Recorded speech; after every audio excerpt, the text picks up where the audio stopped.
Bienvenue sur les apprentis lecteurs Le Trône de Fer, le podcast lecture-relecture du Trône de Fer ou A Song of Ice and Fire sans spoiler.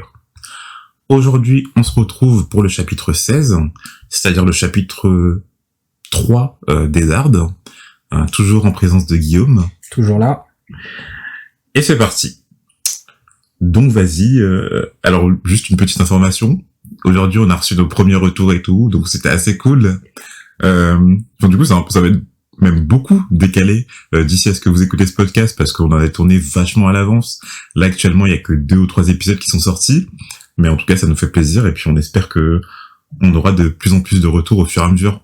Bon, c'est vrai que, du coup, il va falloir qu'on se bouge pour les sortir, parce que si on va avoir des retours en pas trop différés avec les épisodes qu'on est en train de tourner, forcément, faut être un minimum, on va dire à 2-3 épisodes de retard, quoi, mais on va essayer de faire le maximum.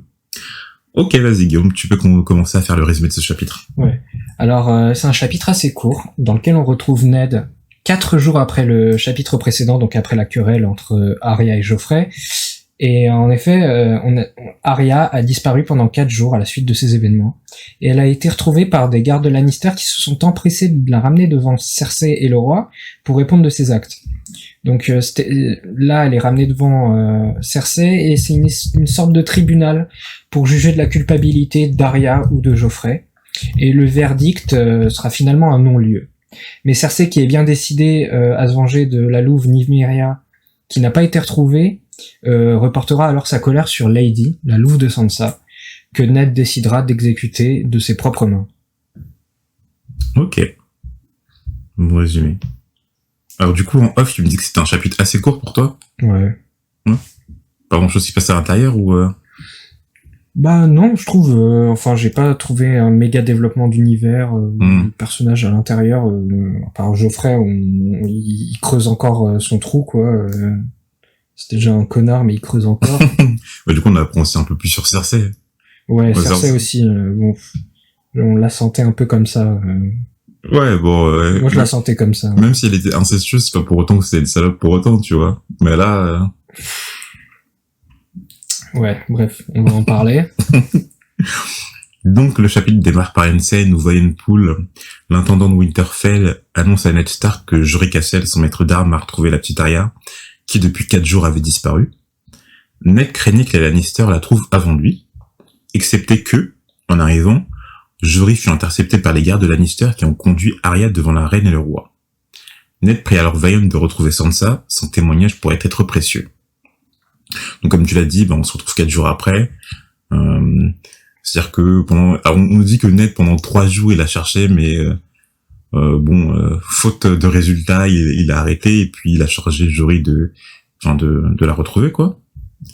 Sansa, forcément, si elle est pas là, on sait que du coup il craint que les Lannister la trouvent en lui, parce que forcément il aimerait que ce soit lui qui sache avant surtout le roi. Et forcément on va la voir dans la suite du chapitre, les conséquences qui sont attribuées à son acte. Et donc on apprend que Ned, le roi Robert et leur suite se trouvent dans le château de Sir Raymond Darry. Ouais. Alors du coup, bien que la famille Darry soit dans la paix du roi, cet accueil n'est tout de même pas chaleureux, parce que la famille Darry se trouvait dans le camp des Targaryens lors de la bataille du Trident, et 3 des grands frères de Raymond Darry y avaient péri. Ouais, et ça m'a étonné un peu, parce que j'ai regardé la maison Darry, et c'est une maison vassale des Tully. Mm-hmm. Et pourtant, je pensais que les Tully, étaient plutôt du côté de l'alliance Robert-Ned et Jon Arryn dans la guerre. Mais je suis quasiment persuadé que les Tully étaient du côté de Ned et Robert, mais savoir qu'ils n'ont pas été suivis par tout leur bannerai, ça m'étonne un peu. Après, bon, mais c'est du des coup, bannerets, quoi. En fait, ça me fait rire que tu dises ça, parce qu'on a déjà eu cette conversation oui. Il y a quelques chapitres. Du coup, parce qu'on avait déjà entendu le nom Darry quelque part. Ah, je me souviens plus du tout, Darry. Ok.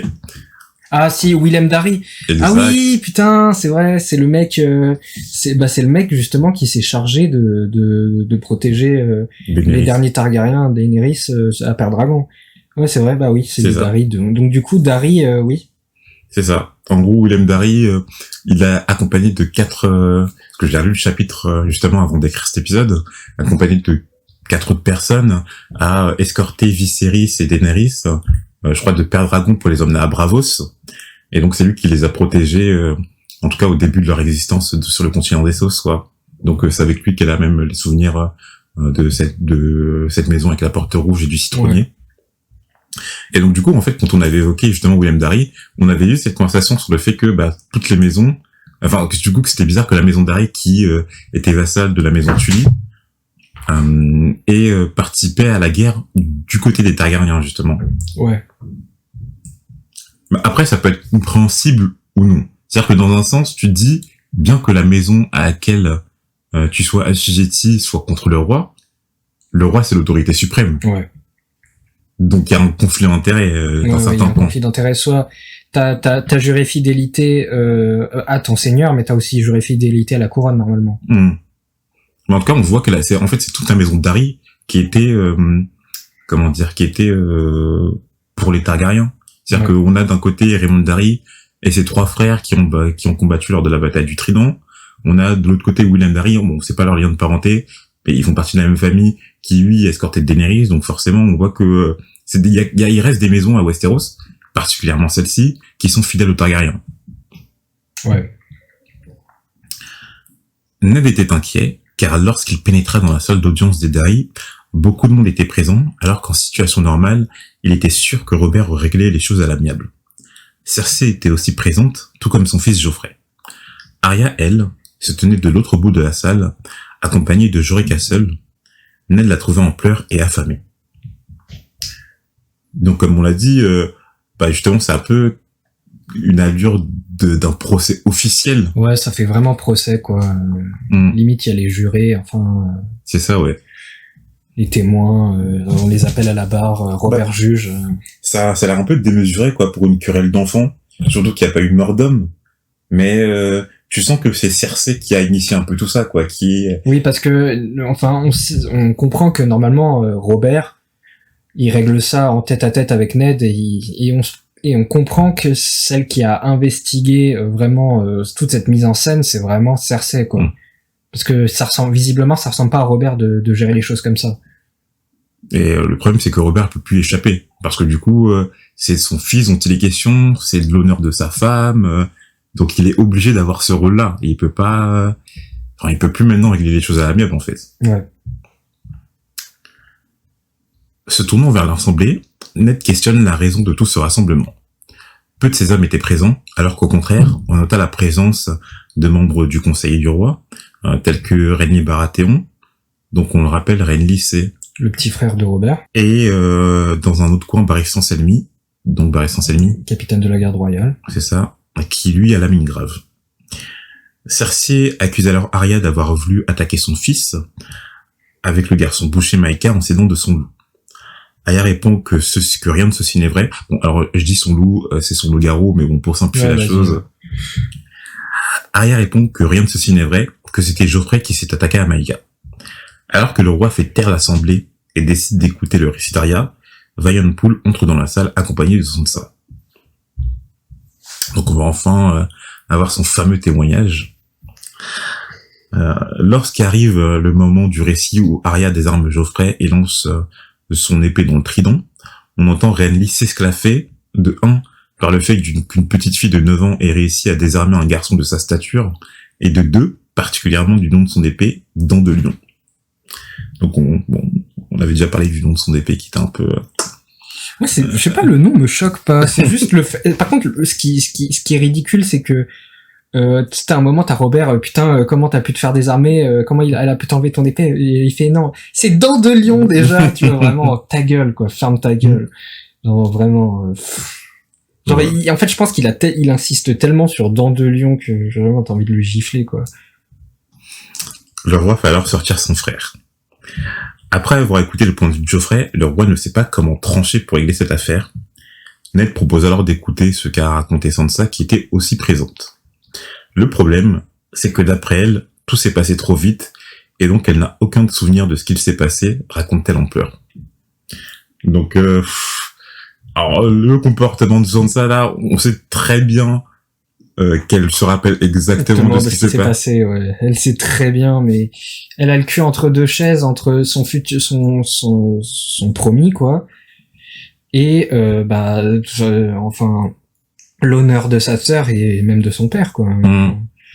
Ouais, mais c'est grave parce que justement, elle choisit. Alors tu dis son promis.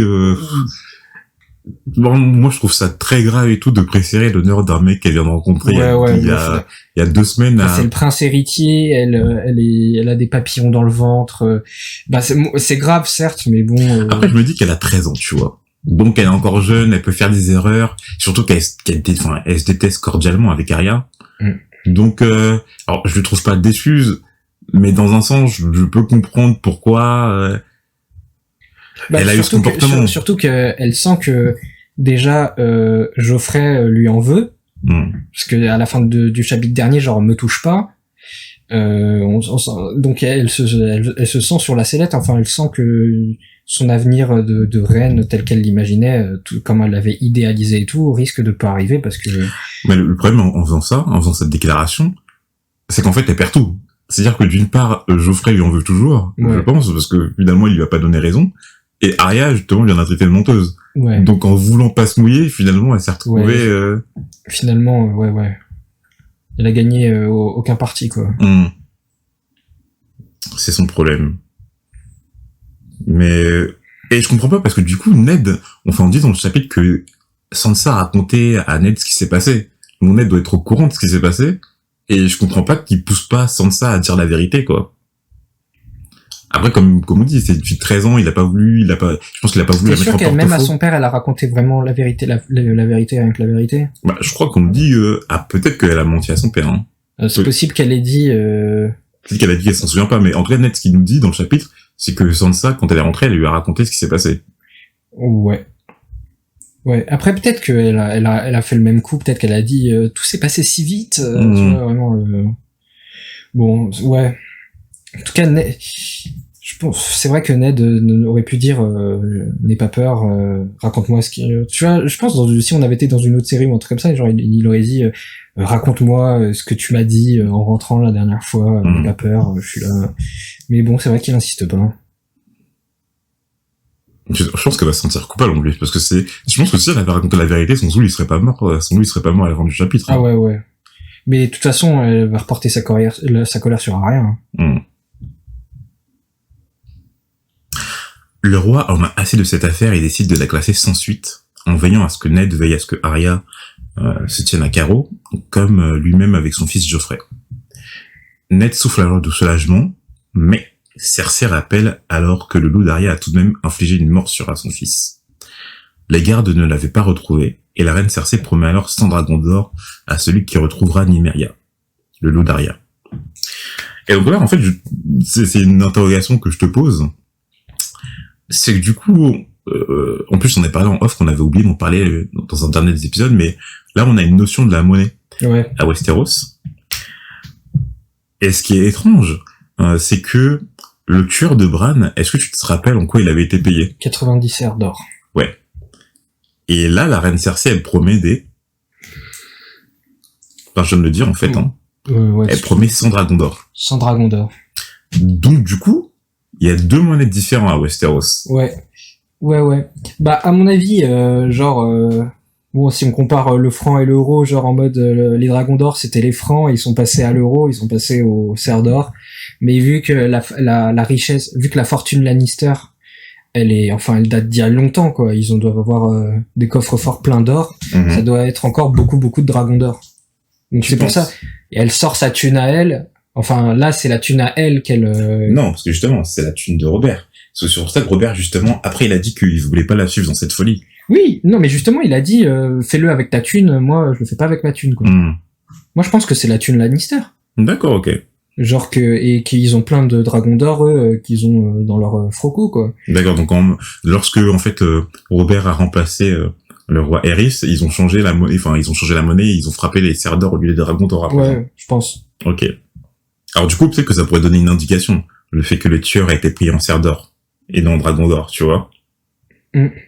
Ça, on pourra peut-être le savoir dans la suite des chapitres, mais on va pas en reparler tout de suite, mais c'est vrai qu'entre les deux chapitres, j'étais en train de réfléchir et je me disais, enfin, j'avais des réflexions. Peut-être sur l'acier valérien et tout. Mais si tu veux, on en reparle plus vers la fin de l'épisode. On finit celui-ci et éventuellement en bonus où j'en suis dans ma réflexion sur. Ok. On fera ça. Pas de souci. Le roi ne veut pas suivre dans cette folie de payer autant pour retrouver la bête, mais Cersei insinue qu'ils ont un autre loup-garou à disposition. Robert demande alors de trouver Ilyn Payne, la justice du roi, afin d'exécuter Lady, le loup de Sansa. Ned le supplie alors de changer de position, au nom de l'amour que Robert portait envers Lyanna, sa sœur, mais même ceci ne le fait pas changer d'avis.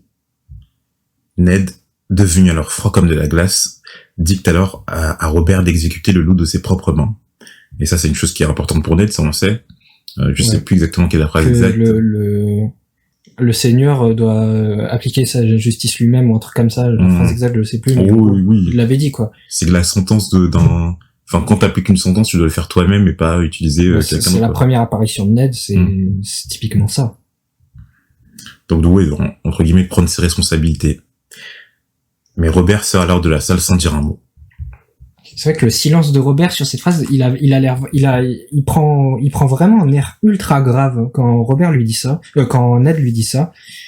Et je ne comprends pas. Enfin, je pense que ça doit faire écho à quelque chose qui s'est passé entre Robert et Ned. Je sais pas. J'ai l'impression que vraiment ça veut vraiment dire quelque chose pour Ned et Robert. Cette phrase appliquer la sentence soi-même. J'ai l'impression que ça veut vraiment dire quelque chose pour eux. D'accord. C'est pas des paroles en l'air.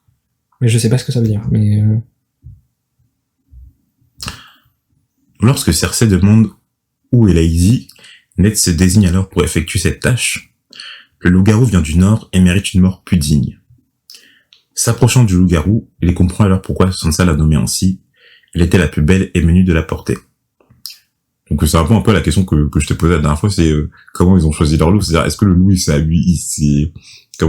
modifié en fonction du maître, ou est-ce que ils ont choisi leur loup de façon à ce qu'il ressemble plus à eux, en fait, tu vois. Ouais.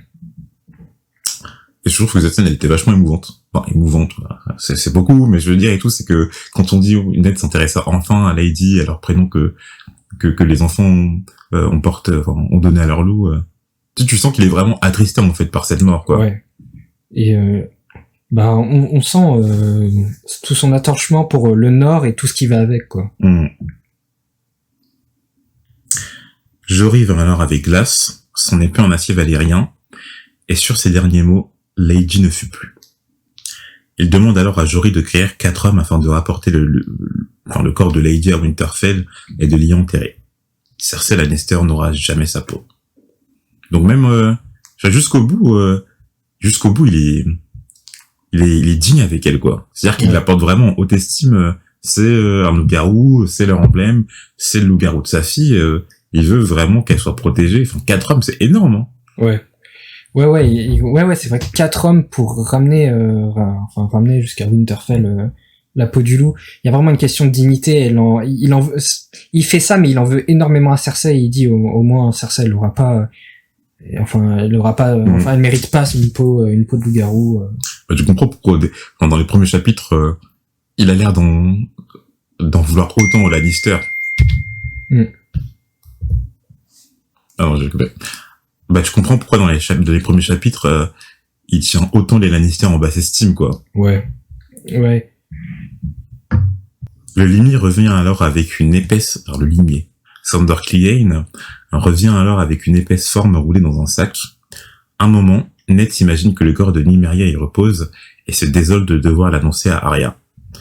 Mais ce n'était que le garçon bouché. Entre guillemets, quand même. Il a fait des guillemets avec ses yeux, vous avez pas vu, mais... Vu toute l'importance qu'il porte à Lady, le garçon bouché, je pense qu'il va pas ramener 4 hommes et tout pour aller l'enterrer à Winterfell. Hein. Ah, miskin. Après, il y a le boucher qui est là, bref. Il courait, d'après le limier, mais pas assez vite. Quel fils de pute. C'est vraiment un bâtard. C'est vraiment, tu sens que le limier, en tout cas, Il a aucune estime pour la vie humaine, ce mec. Il s'en bat les couilles. Il a vraiment... Moi, cette phrase, elle me fume. C'est ouais, mais pas assez vite. même dans la série, comment il passe devant eux et il fait, il courait pas vite. Oui. Ah non, c'est, ouah, non, cette phrase, elle est forte quand même. Attends, il y a un manque de respect dans cette phrase, c'est incroyable. Enfin, voilà. On a terminé avec ce chapitre. Comme tu l'as dit, bon, en fait, il était assez court, mais c'est vrai que mon résumé, à moi, il était assez long, parce qu'en fait, il y avait beaucoup de...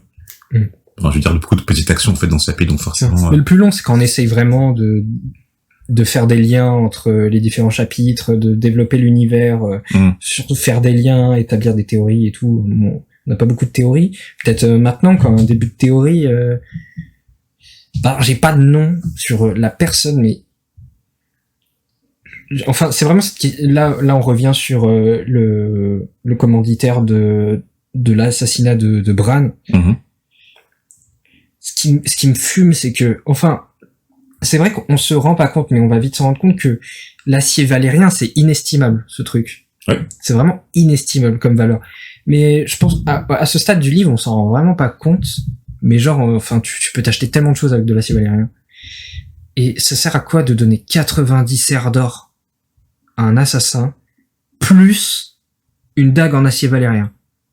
Genre, ça n'a aucun sens. Parce que, genre, 90 serres d'or, c'est même pas 1% de la valeur de ce couteau, en fait. Donc,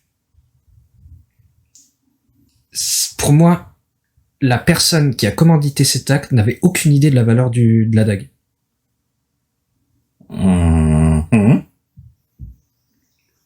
Et je comprends pas. Déjà, d'où tu peux sortir une dague aussi facilement? Pas forcément. Alors, pas forcément. À moins que t'aies vraiment planifié d'avance que tu veux reporter les doutes sur quelqu'un. Ouais. Tu veux absolument que quelqu'un soit porté coupable parce que une dague comme ça, elle est tellement unique que tu vas pouvoir retracer son propriétaire original enfin, tu vas pouvoir retracer quelqu'un et tu vas pouvoir pointer quelqu'un du doigt. Mais en tout cas, celui qui a commandité cet assassinat n'est pas le propriétaire de la dague. C'est impossible parce que personne ne donne un couteau aussi unique et enfin donner son propre couteau pour se faire retracer ensuite, tu vois. Ok. Donc enfin, je pense que la personne qui a commandité cet acte a volé la dague à quelqu'un. Ok. Parce que ça peut pas être, tu peux pas donner ta propre dague, on va remonter jusqu'à toi. C'est trop, on va remonter jusqu'à toi avec une dague aussi précieuse. Donc, cette personne l'a volée. Soit cette personne l'a volée et a voulu pointer du doigt la personne à qui elle a volé la dague. Ok.